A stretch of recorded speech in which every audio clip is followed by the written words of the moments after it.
우리 한국교회가 지키는 어버이 주일, 또 어린이 주일, 스승의 주일은 사실은 기독교 절기는 아니죠. 성탄절, 부활절 가는 절기는 아니지만 이것이 성경적이다, 또 성경적인 정신을 가지고 있다. 그래서 우리가 교단에서 함께 이렇게 지키고 있습니다.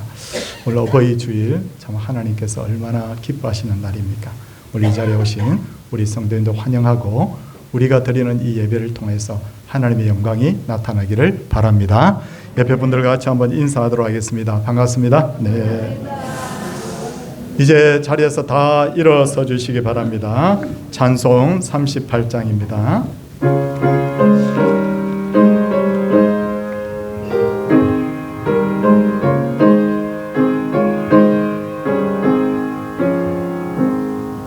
예수 우리 왕이여,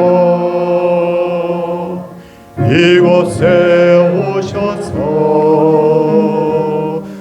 우리가 왕께 드리는 영광을 받아주소서. 우리는 주님의 백성, 주님은 우리 왕이라. 왕이신 예수님 오셔서 저정하사 다스리소서.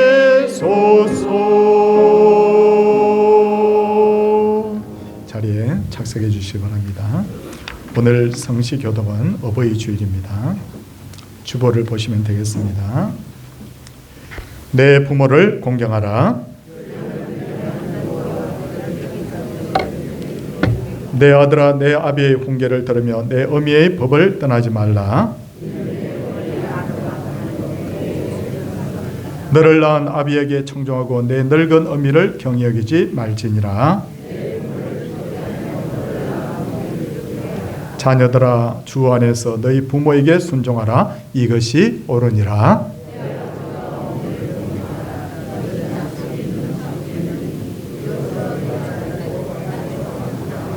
아멘. 사도신경으로 함께 신앙 고백하겠습니다. 나는 전능하신 아버지 하나님 천지의 창조주를 믿습니다. 나는 그의 유일하신 아들 우리 주 예수 그리스도를 믿습니다. 그는 성령으로 잉태되어 동정녀 마리아에게서 나시고 본디오 빌라도에게 고난을 받아 십자가에 못 박혀 죽으시고 장사된 지 사흘 만에 죽은 자 가운데서 다시 살아나셨으며 하늘에 오르시어 전능하신 아버지 하나님 우편에 앉아 계시다가 거기로부터 살아있는 자와 죽은 자를 심판하러 오십니다.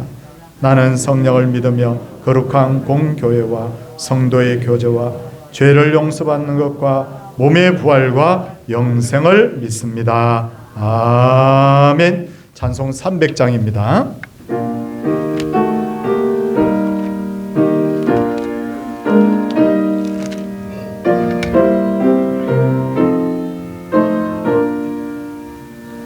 내 맘이 낙심되며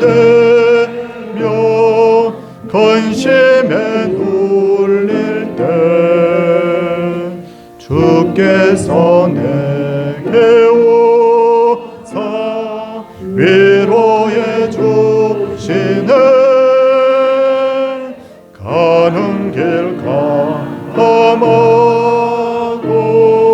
괴로움 많으나 주께서 함께하며 내 짐을 지시네. 그 은혜가 내게 족하네. 은혜가 족하네. 이 괴로운 세상 지날 때 그 은혜가 족하네. 희망이 사라지고 친구 날 버릴 때 주 내게서 사귀며 새 희망 주시네. 싸움이 멸하여 두려워 떨 때에 승리의 왕이 외신 주 음성 돌리는 그 은혜가 내게 족하네 은혜가 족하네 이 괴로운 세상 지날 때 그 은혜가 족하네 은민이 가득 차고 눈물이 흐를 때 주 나의 곁에 오사 위로해 주시네 환난이 닥쳐와서 어려움 당할 때 주님의 능력이 원수를 이기는 주 은혜가 내게 족하네 은혜가 족하네 이 괴로운 세상 지날 때 은혜가 족하네. 백성실 장로님께서 기도 인도하시겠습니다.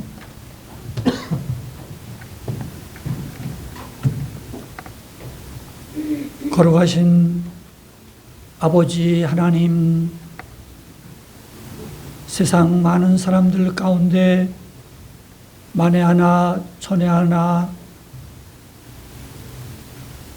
너는 내 것이라 지명하여 부르시어 금보다 귀한 믿음 주시고 이 믿음 가운데 날마다 베풀어 주시는 하나님의 그 큰 은혜와 사랑을 풍성하게 누리며 살게 하신 하나님 감사드리옵나이다. 북주시마 역속하신 거룩하신 성일로 온 교회가 주의 몸된 전에 올라와 몸과 마음과 중심을 들여 하나님 예배 드리오니 하나님 예배를 영광으로 받아 주시옵소서. 지난 한 주일 여간도 저희들 사랑하여 주시되 어미 닭이 어린 병아리를 날개 아래 모음같이 지키시고 보호하시고 인도해 주시고 세상이 줄 수 없는 세상이 할 수 없는 평안과 기쁨 가운데 지나게 하심을 인하여 감사드리옵나이다. 되어진 모든 것들이 거저된 것이 아니고 생각해보면 하나님의 은혜임을 고백합니다. 그 은혜 가운데 살면서 옛사람의 못된 자아로 인하여 이 모양 저 모양 세상과 짝지어 자행자지하며 지은 많은 죄와 허물 주님 십자가 아래 내려놓고 회개합니다. 하나님 우리의 모든 죄와 허물 도말해 주시옵소서. 동이 서가 먼 것 같이 우리의 죄과를 멀리해 주시고 이 시간 온전한 마음으로 우리 앉은 자리가 성령 충만한 자리가 되게 해주시고 우리 앉은 자리가 말씀 충만한 자리 되어져서 큰 은혜의 시간이 되어지게 해 주시옵소서. 아버지 하나님, 지구촌 곳곳이 전쟁과 기근과 자연의 재해 소리가 들려지고 있습니다. 전쟁이 있는 곳에 하나님 긍휼을 베풀어 주시옵소서. 무기를 손에 든 자들이 내려놓게 해 주시고 평화의 광장으로 나아오게 해 주시옵소서. 지구촌 곳곳이 그리스도의 푸른 계절로 덮여지기를 간절히 기도합니다.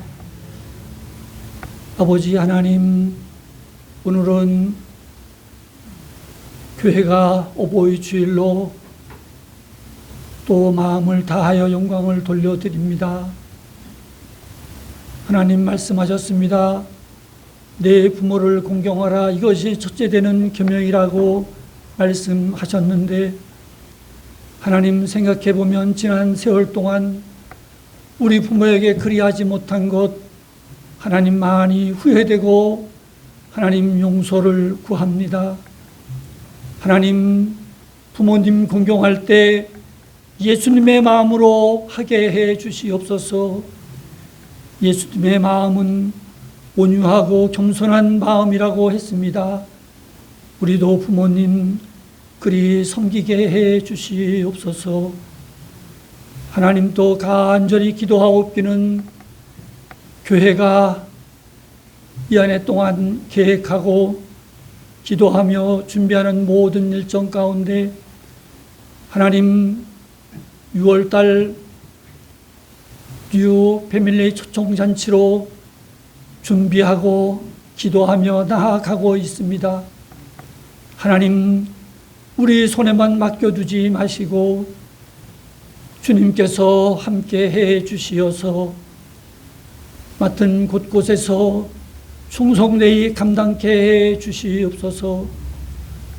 그래서 주님께 크게 영광 돌려지며 우리 교회에는 큰 힘이 되며 기쁨이 되어지는 이번 뉴 패밀리 초청잔치 되게 해 주시옵소서. 사랑하시는 주님, 만날 만한 사람 만나게 해 주시옵소서. 그래서 우리가 주님의 복음 전할 때 저들 마음 열어주시옵시고 저들이 주님을 믿지 않고는 견딜 수 없는 마음 주시어서 이번 기회를 통하여서 우리 교회가 이 빈자리가 채워지는 큰 역사도 있게 해 주시옵소서.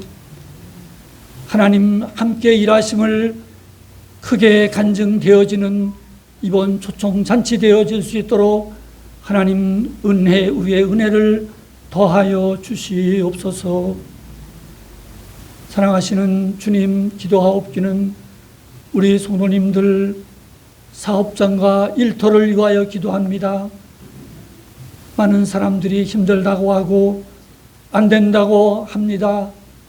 그렇지만 우리 성도님들 가정과 사업장과 일터는 아무런 사고와 시험이 없게 하시고 잘 되어지는 은혜를 더하여 주시옵소서. 주님 말씀하셨습니다. 너희는 먼저 그의 나라와 의를 구하라.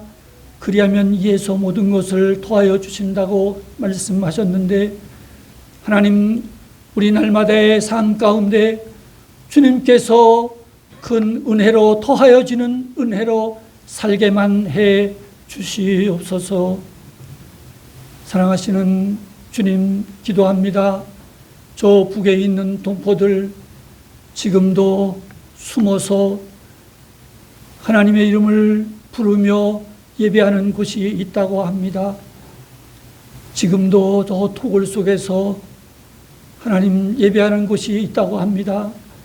가정교회, 교회마다도 있다고 합니다. 하나님, 그 땅 불쌍히 여겨 주시옵시고 고쳐 주시옵소서. 전에 평양 대부흥회가 시작되었던 그때를 생각해 봅니다. 하나님, 무너졌던 제단들이 다시 세워지게 해 주시옵소서. 마음껏 예배하며 하나님을 찬양하는 날이 오게 해 주시옵소서.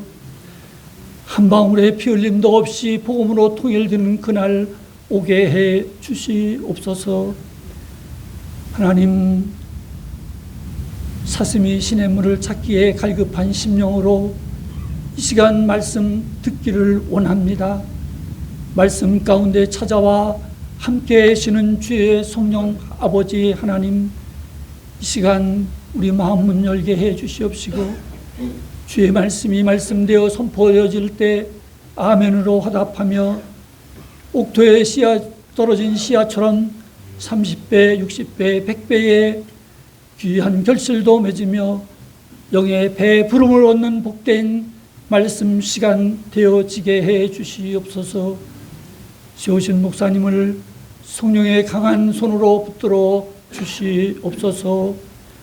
기도로 준비하며 온 마음 다해 찬양하는 우리 성가대 위에도 복의 복을 더하여 주시어서 하나님의 성호를 찬양하는 입술이 복되게 하시며 이 시간 아버지 앞에 드려지는 찬양으로 온 교회가 큰 은혜의 시간이 되어지게 해 주시옵소서. 아버지 하나님, 드려지는 예배를 영광으로 받아 주시옵시고 은혜와 복을 풍성히 나리워 주시옵소서. 거룩하신 예수님의 이름 받들어 기도 드리옵나이다. 아멘.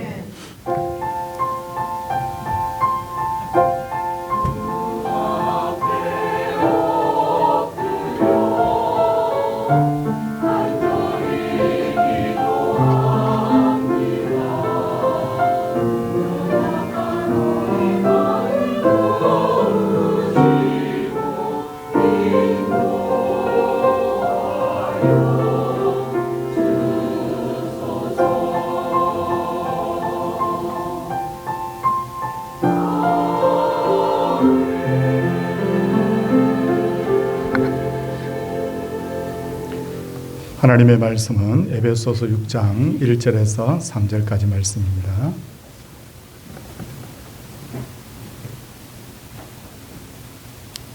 자녀들아, 주 안에서 너희 부모에게 순종하라. 이것이 옳으니라. 내 아버지와 어머니를 공경하라. 이것은 약속 있는 첫 계명이니 이로써 내가 잘 되고 땅에서 장수하리라. 아멘. 할렐루야 찬양대 하나님께 찬양 올려드리겠습니다.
갑자기 마음이 조금 숙연해집니다.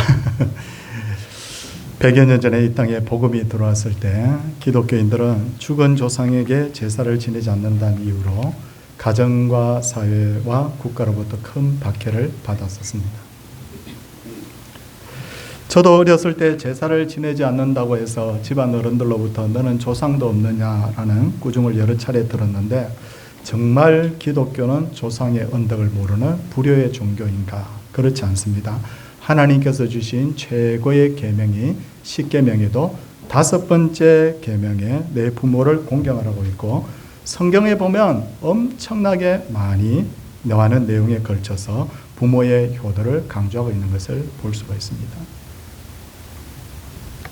그러다 보니 1910년 미국의 한 교회에서 어머니 날이 시작이 되었고, 그로부터 4년이 지난 1914년 미국의 28대 대통령 우드로 윌슨이 5월 둘째 주일, 그러니까 5월 8일이 아니고 5월 둘째 주일을 어머니 날로 그렇게 지키게 했는데, 근데 아버지들이 아니 고생은 아버지하고 어머니하고 같이 하는데 왜 어머니 날이냐, 그렇게 해서 어버이날이 되었고, 1956년에 선교사들을 통해서 한국에 넘어와서 오늘날 어버이날로 지키게 된 거예요. 정말로 기독교가 조상의 언덕을 모르는 불효의 종교라면 어떻게 여러분 이렇게 효도를 강조하며 어버이날을 만들었겠습니까? 기독교야말로 참된 효도의 종교라는 것을 알 수가 있습니다. 그렇다면 우리는 왜 부모님에게 효도해야 될까요? 가장 큰 이유는 바로 효도는 하나님의 명령이기 때문이에요. 그러므로 부모에게 불효한다는 것은 그것은 부모에 대한 불효이기 전에 그것은 하나님의 명령에 대한 불순종의 죄를 짓는 것과 같습니다. 때로는 부모가 참 나에게 해준 것이 없는 그런 부모도 있고, 또 부모가 별로 존경받을 만한 사람이 아니라고 하더라도 우리 기독교인들은 무조건 부모에게 효도해야 됩니다. 왜냐하면 그것이 바로 하나님의 명령이고 하나님을 바라보고 하는 효도, 그 차원 높은 효도가 바로 기독교의 효도이기 때문이에요. 그렇다면 어떤 식으로 효도를 해야 될까요? 오늘 에베소서 6장 1절부터 3절을 잠시 보게 되면, 자녀들아 주 안에서 너희 부모에게 순종하라. 이것이 옳으니라. 내 아버지와 어머니를 공경하라. 이것은 약속이 있는 첫 계명이니. 그렇게 말씀하고 있습니다.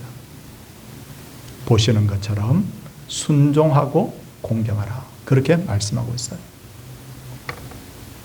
순종은 헬라어로 휘파쿠오라고 하는데, 여러분 헬라어에 있어서 휘포라고 하면 무엇 아래 이런 뜻이 있고, 아쿠오라고 하면 뭘 듣는다 이런 뜻이 있습니다. 그러니까 순종이라는 것은 뭘 말하느냐 하면 결국 부모의 이 권위 아래에서 부모님 말씀을 경청하는 것, 그것을 순종이라고 하는 거예요. 이 순종이라는 말에는 이 순종이라는 말에는 존경과 경청이 의미가 있다는 거예요. 그럼 공경은 무엇이냐? 공경은 티마라고 하는데, 이는 가치 있게 여긴다. 부모님을 참 가치 있게 여긴다, 이런 뜻인데, 부모님들 중에는 나이가 젊었을 때는 그렇지 않은데 나이가 많아지면 말에 실수를 하기도 하고요. 어떤 분들은 추한 모습을 보일 때가 있고, 또 나이가 들다 보면 나 때는 이렇게 하면서 말을 하는 그런 분들도 있습니다. 자녀에 대한 사랑이 자꾸만 잔소리로 나오는 경우도 있다는 말이에요. 그러다 보니 요즘 젊은이들은 나이 든 부모를 꼰대라고 해요. 여러분 들어보셨어요? 이 사회가 이런 문제들 때문에 젊은 세대하고 나이 든 세대, 부모 세대하고 자녀 세대하고 엄청나게 갈등을 많이 빚기도 합니다. 하지만 우리는 부모님이 부족한 부분이 있더라도 여전히 공경해야 돼요. 왜냐? 앞서도 말씀드렸지, 그것이 하나님의 명령이기 때문에. 또 하나 우리가 부모님께 효도해야 되는 또 하나의 이유가 있다면, 우리는 부모님께 빚진 자들이에요. 내가 이 젊은이들이 정말 좋은 학교를 나와서 좋은 직장을 얻고 내가 부모님보다 더 똑똑하고 부모님보다 더 잘 살고 있다. 여러분, 그 뒤에는 부모님의 보이지 않는 눈물과 수고가 있었다는 것을 잊으면 안 돼요. 부모님의 희생이 없었다면 과연 우리가 존재할 수 있었을까 생각해 보면 우리는 부모님에게 분명히 빚진 자들입니다. 그리고 우리가 부모에게 불효하면 그것이 우리 자신에게 그대로 돌아옵니다. 신명기 27장 16절을 보면 그의 부모를 경홀히 여기는 자는 저주를 받을 것이다. 아니, 어떻게 저주를 받는단 말입니까? 와, 내가 집에서 부모에게 불효했더니 길에 가는데 갑자기 하늘에서 벼락이 떨어진단 말입니까? 그런 일은 거의 없어요. 불효자에게 내리는 가장 큰 저주가 뭐냐? 옛말에 효자는 효자 자식을 낳고 불효자는 불효자 자식을 낳는다. 내가 늙은 부모님에게 하는 그 모습을 보고 내 자녀들이 그대로 배워서 내가 나중에 나이가 늙었을 때 그 자식이 나중에 나에게 그대로 한다는 거예요. 보고 배운 게 그것밖에 없어요.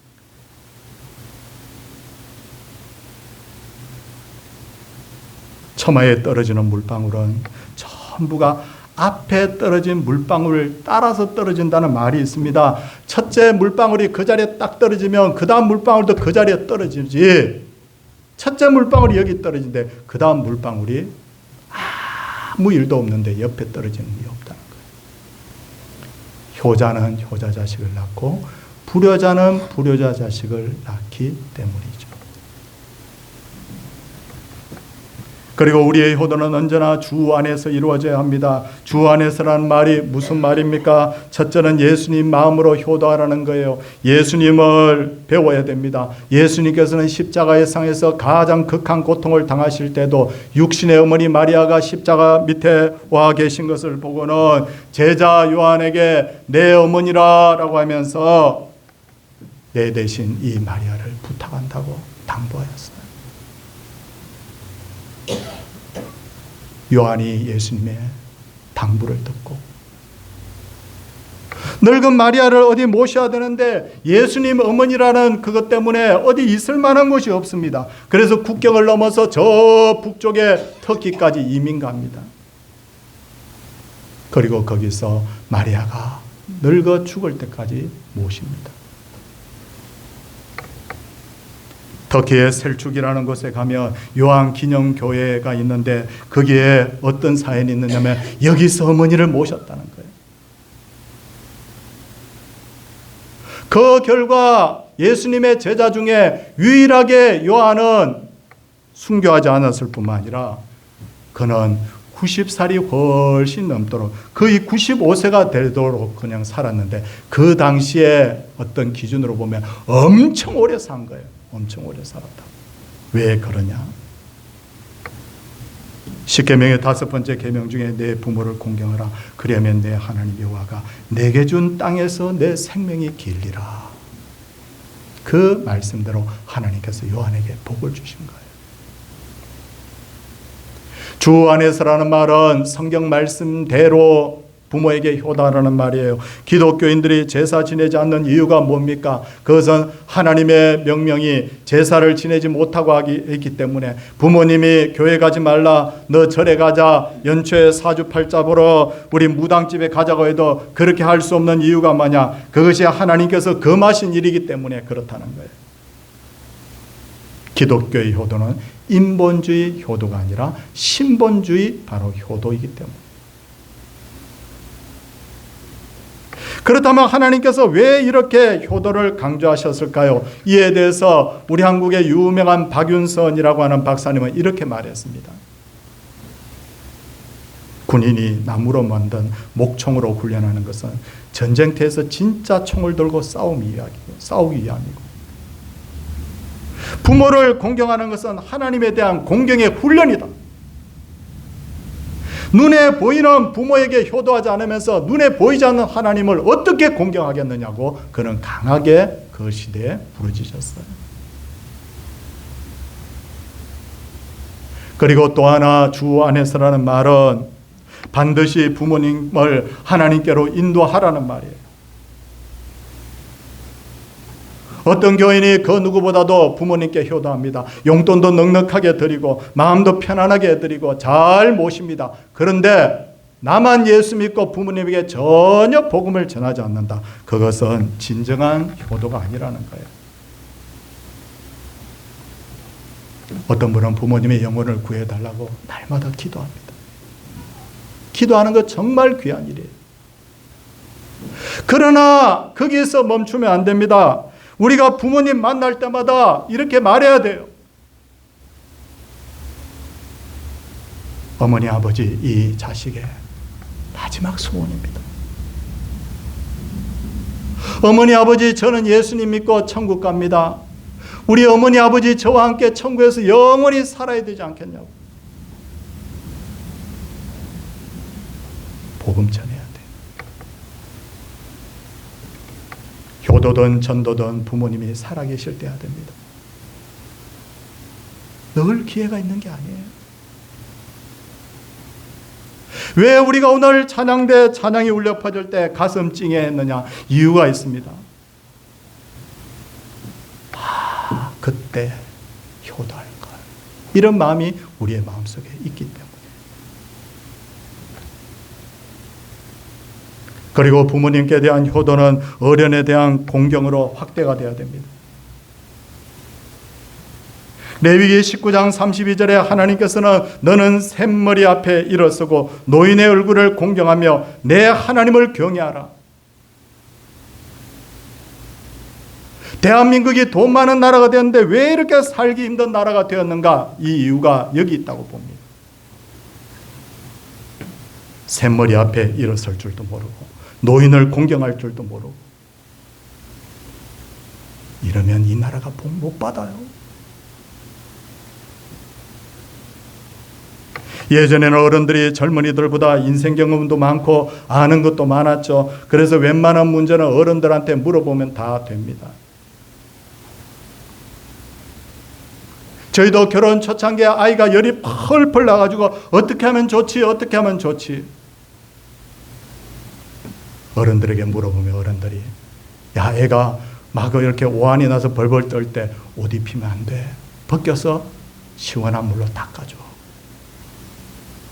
닦아줬더니 아이가 거짓말처럼 새각새각 잠을 자요. 과거의 농경사회에서는 언제 씨를 뿌리고 언제 거두며 어르신 이런 병충해가 도는데 어떻게 하면 좋습니까? 하면 어르신들이 경험이 있어가지고 다 심지어 하늘 쳐다보며 야, 비 온다 그러면 가서 장독 뚜껑 딱 덮으면 돼요. 그런데 요즘에는 인터넷이 발달하다 보니 젊은이들이 어른들보다 아는 게 더 많아요. 찾아보면 끝이에요.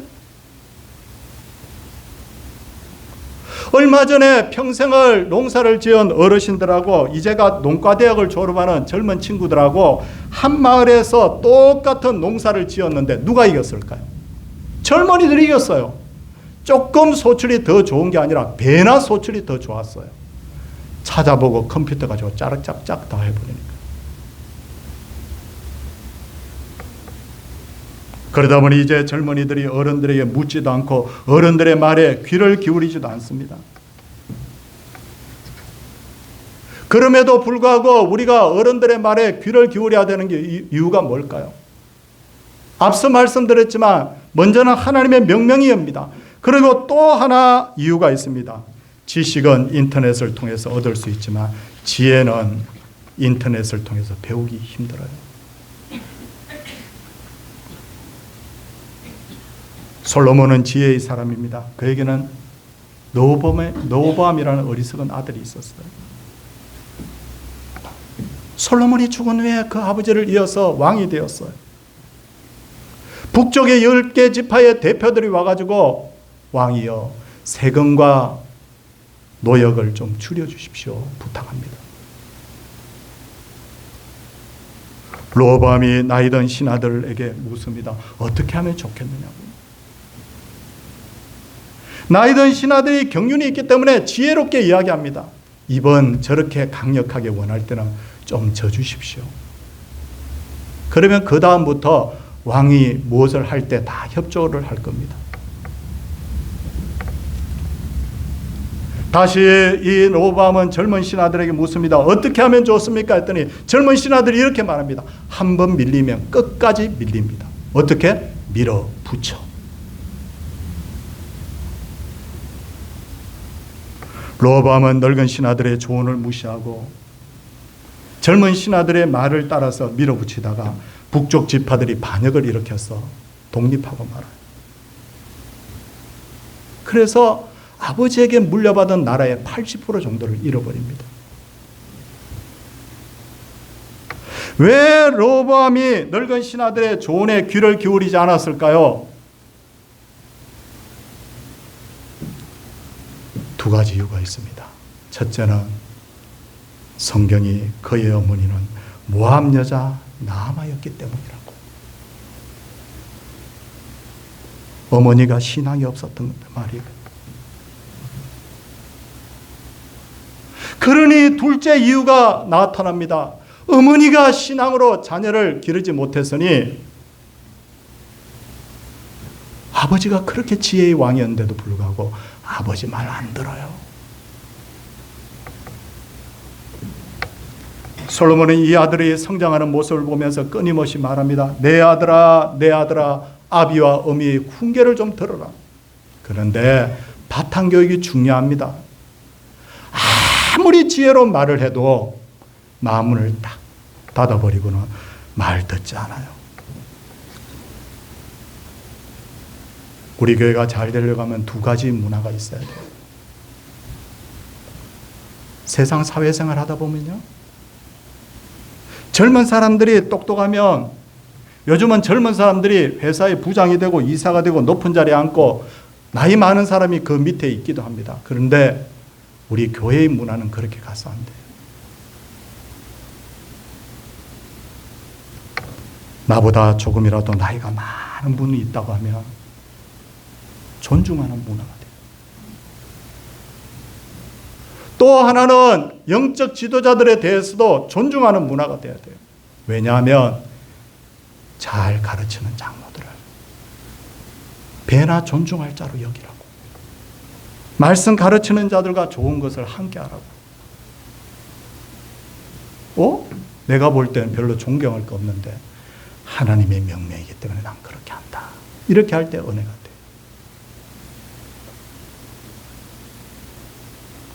그렇다면 부모님에게 순종하고 공경하면 어떤 복을 주실까요? 에베소서 6장 3절 보겠습니다. 에베소서 6장 3절 보니까 어떤 말씀이 기록되어 있습니까? 이로써 내가 잘 되고 뭐 한다고요? 장수한다. 진짜 복은 뭐냐면 잘 되고 장수하는 거예요. 어떤 사람이 엄청나게 복을 받아서 좋은 대학 나오고 좋은 직장을 얻어서 사회적으로 엄청 성공했습니다. 근데 빨리 죽어요. 그러면 그것이 어떻게 복이 될까요? 복이 되지 못해요.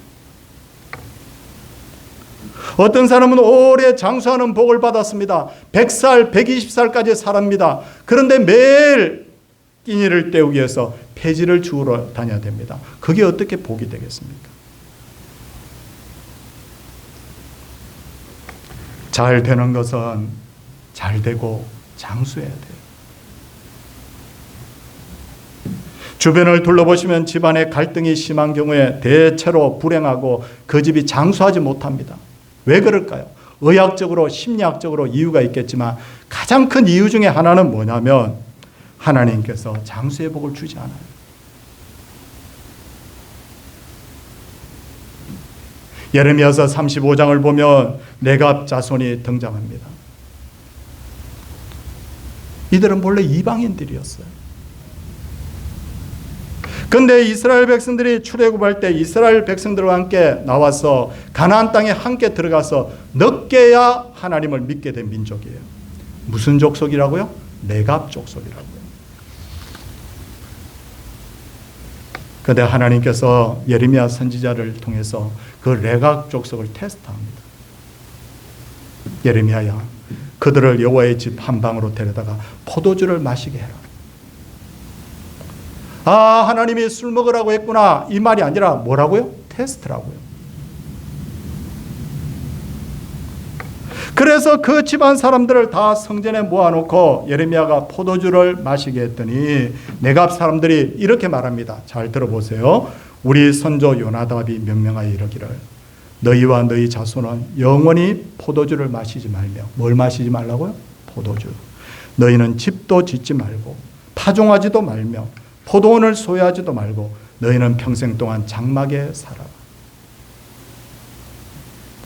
그래서 예레미야 선지자가 이 자손들에게 포도주 마시라고 하니까 우리 조상의 가르침대로 우리는 포도주 마실 수 없다고, 우린 지금까지 그렇게 살았다고 말합니다. 그렇다면 왜 요나답이 후손들에게 이렇게 말했을까요? 아니, 포도주 마시지 않는까지는 이해가 되는데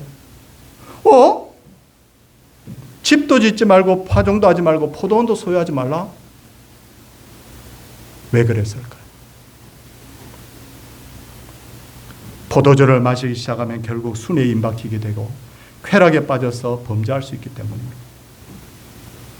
둘째는 집을 짓고 파종하며 포도원을 소유하게 되면 타락한 이방 문화에 빠질 수 있기 때문에, 그 당시에 이방 문화가 너무 횡행하고 있었기 때문에 그들과 어울리다 보면 다 빠져든다는 거예요. 그래서 하지 말라는 것이었어요. 셋째로 평생 동안 장막을 치고 살라고 하신 이유는 뭐냐면, 이 땅에 소망 두지 말고 언제든지 이 땅 떠날 준비하라. 뭘 바라보라는 거죠?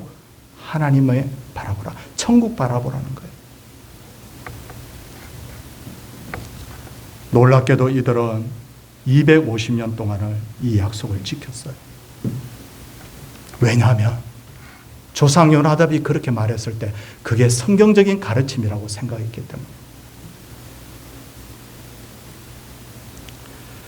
거기서 모든 것이 끝났으면 어느 것이 옳은지 어느 것이 틀린 길인지 알 수 없는데, 와, 이 레갑 족속이 복을 받아요.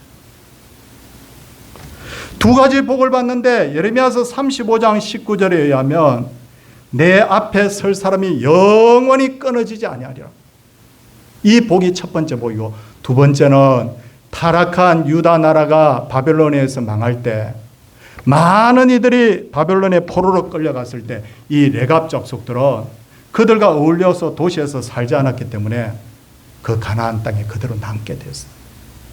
그래서 믿음을 보존하게 된 거예요.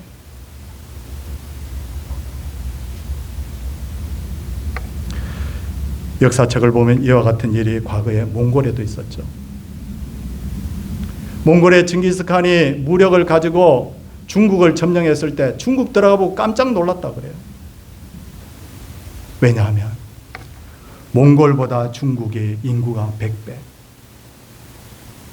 문화적으로 너무 화려한 거예요. 전쟁은 이겼지만 큰일 난 거예요. 징기스칸이 똑똑한 사람이어서 죽을 때 후손들에게 이렇게 유언합니다. 너희들 중국 도시에 들어가서 큰 집 짓고 살지 말라.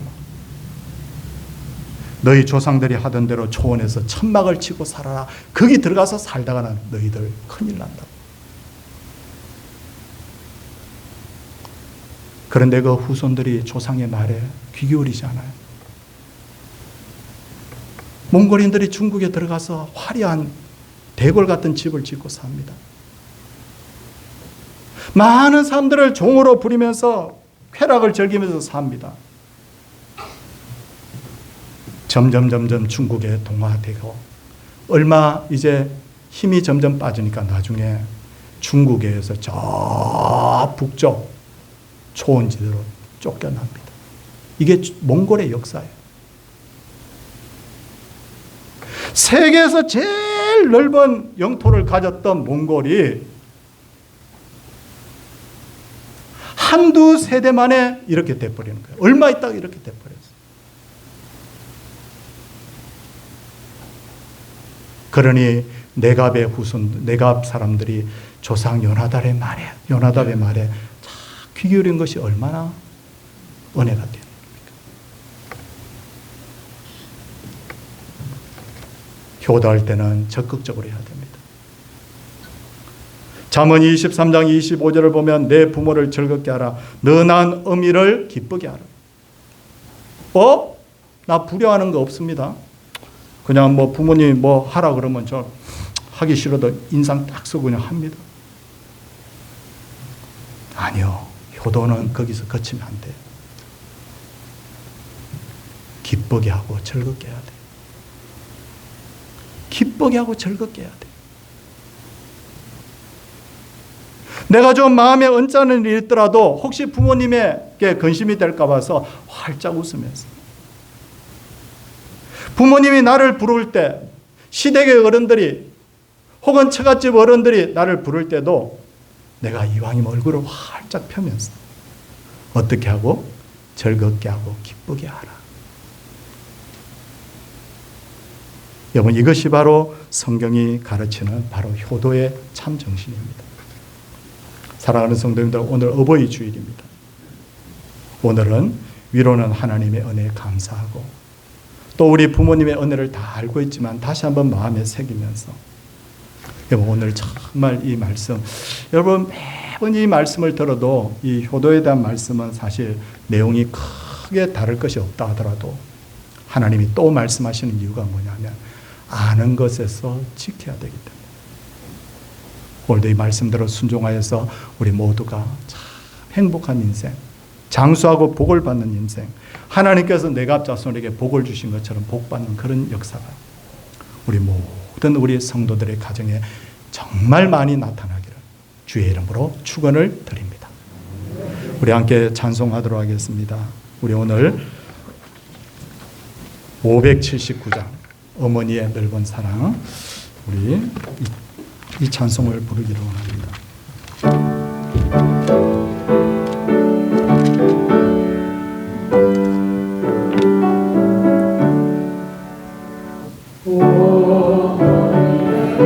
사랑 귀하고도 귀하다. 그 사랑이 언제든지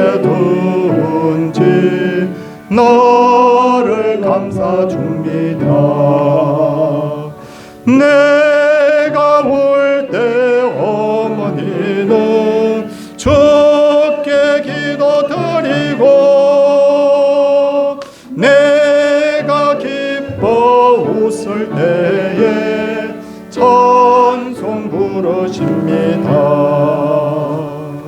아침 저녁 일거시고 어머님의 성경책 손때 남은 구절마다 모습 본 듯합니다. 믿는 자는 누구든지 영생함을 얻으래.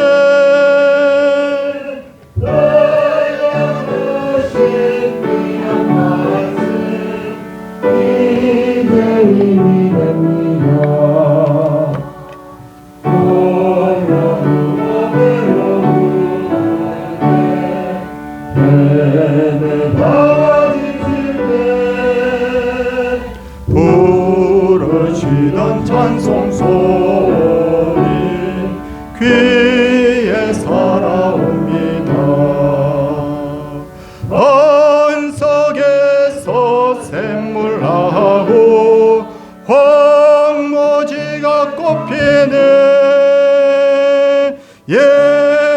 예수님과 동행하며 두려울 것 없어라. 온유하고 겸손하며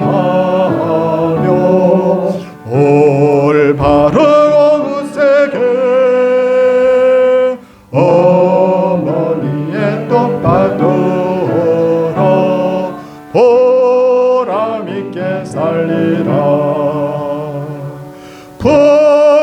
풍파많은 세상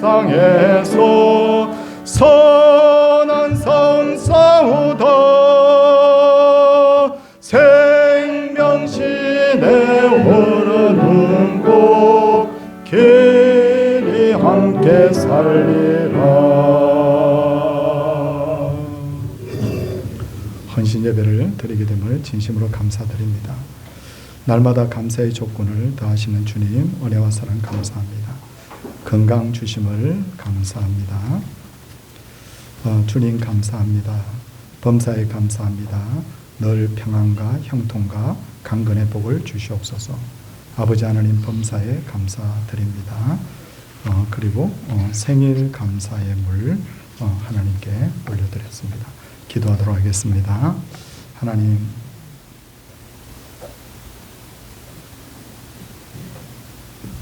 주님께서 우리에게 참 귀한 부모님들을 주셔서 우리가 어렸을 때부터 그 어려운 시절을 부모의 보호를 받으며 사랑으로 이렇게 자라날 수 있도록 해주신 것 감사합니다.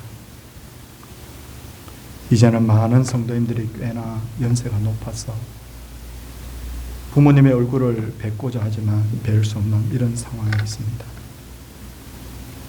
그러나 아직도 부모님이 혹 생존해 계신다고 하면 우리가 공경하며 순종하게 하시고 절구하며 기쁘게 해드릴 수 있는 말씀의 순종자들이 되게 하여 주시옵소서.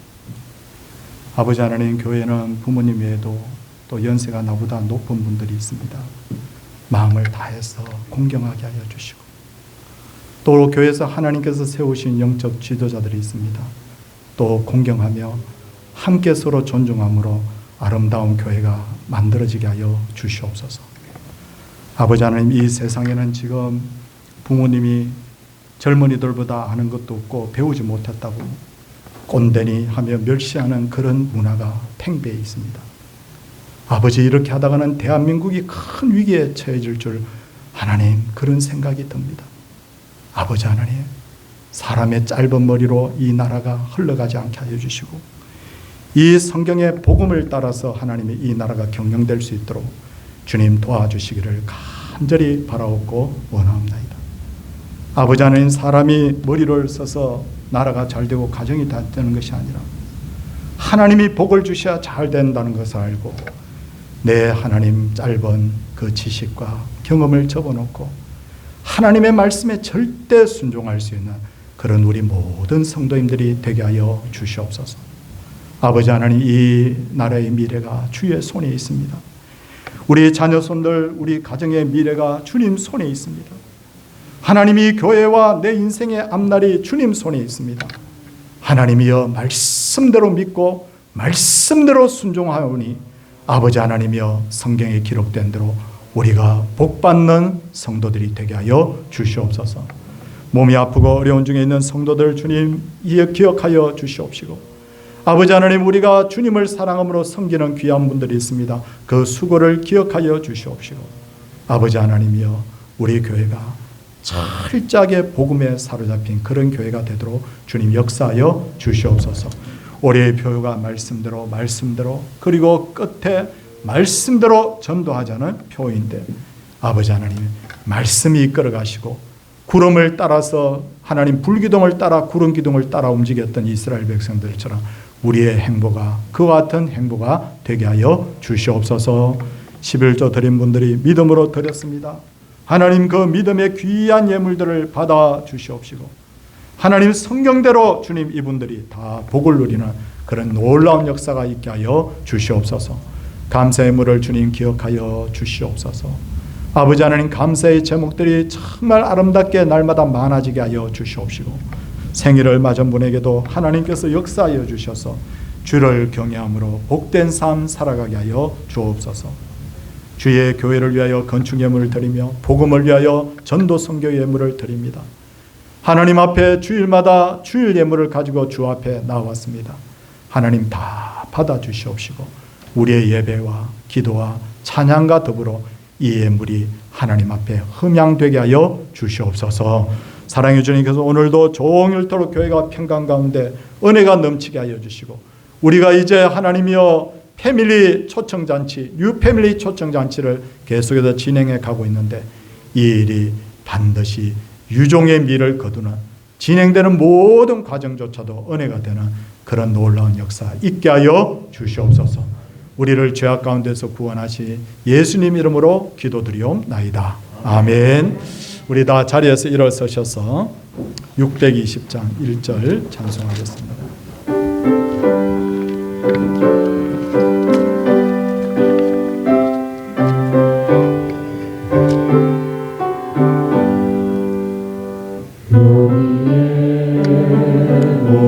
우리 주의 온종 받은 자여라. 주께서 이 자리에 함께 계심을 아노라. 언제나 주님만을 찬양하며 따라가리니 시험을 당할 때도 함께 계심을 안노라. 이 믿음 더욱 굳세라. 주가 지켜주신다. 어두운 밤에도 주의 밝은 빛 인도하며 주신다. 주 예수 그리스도의 은혜와 하나님의 사랑과 성령의 감동 감화하심이 주의 말씀대로 하나님을 경외하며 부모에게 순종하고 공경의 마음으로 효도하는 하나님의 백성들과 그 자녀손들과 그 가정과 생업위와 교회위에 이제로부터 영원토록 함께 있을지어다. 아멘.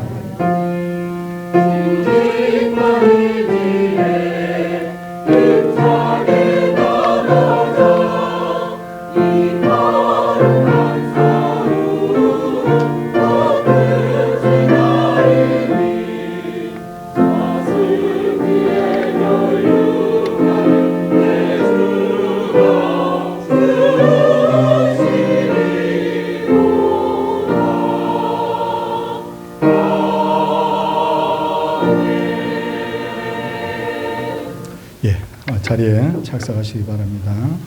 오늘 어버이 주일입니다. 우리 부모님께 평소에도 잘 하고 계시겠지만 특별히 그 부모님의 노고를 기억하는 그런 날이 되기를 원하고요. 많은 분들이 부모님이 일찍 돌아가셨겠죠. 그러면 집안의 어르신들이라든지 또 교회 어른들이라든지 오늘 말 하나 할 때도 우리가 감사를 표현할 수 있는 그런 날이 되기를 원합니다. 3부 예배 이여전도의 헌신 예배고요. 다음 주일은 서성의 주일입니다. 다음 주일 3부 예배 우리 특송은 성북 1구역이 준비해서 해주시기 바랍니다. 전도표 공모 오늘까지 좀 내주십시오. 지난주까지 들어온 거 지금 집계를 하고 있는데 우리가 무기명으로 딱 그 문구만 딱 내놓고 우리가 딱 이렇게 선정을 해가지고 시상도 하고 또 요긴한 일에 서고자 합니다.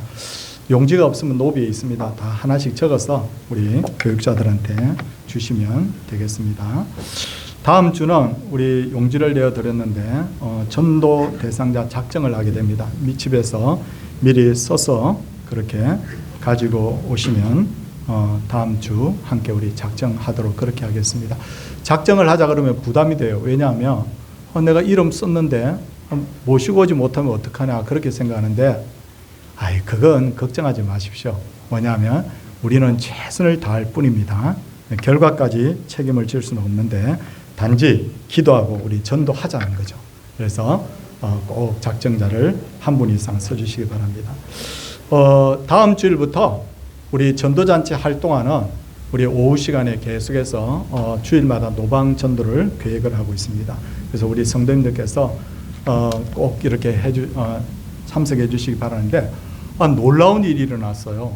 그게 뭐냐면요. 우리 1부 예배 때 성도님 귀한 성도님이 한 분 오셨는데 이분이 뭐라고 말씀하느냐면 길에서 막 예수 믿으라고 막 이렇게 부르짖으면서 전도지를 주는데 내가 교회에 가야 되겠다. 그렇게 해가지고 교회에 오셨다는 거예요.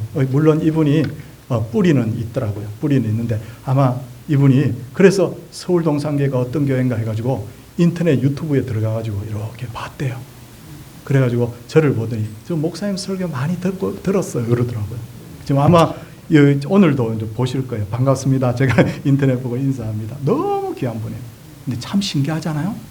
우리가 전도하자 그러면 지난주에는 네팔에서 온 외국인 두 분이 우리 교회 또 오고 맞죠? 신기하다고요. 그래서 우리가 효과가 있니 없니 그건요 우리의 할 일이 아니고 우리 전하라기 때문에 우리 순종할 뿐입니다. 아멘. 네, 그렇게 하겠습니다. 그리고 오늘 초청잔치 준비위원회 3부 예배 후에 모이고 우리 서울중부노회 여중대원례 내일 우리 북서울 꿈의 숲에서 모인다고 합니다. 이명희 권사님께서 귀한 쌀을 선물해서 우리 성도님들 식사하는데 우리 도움을 주셨습니다. 자, 여러분 이제 옆에 분들과 한번 인사하도록 하겠습니다. 할렐루야.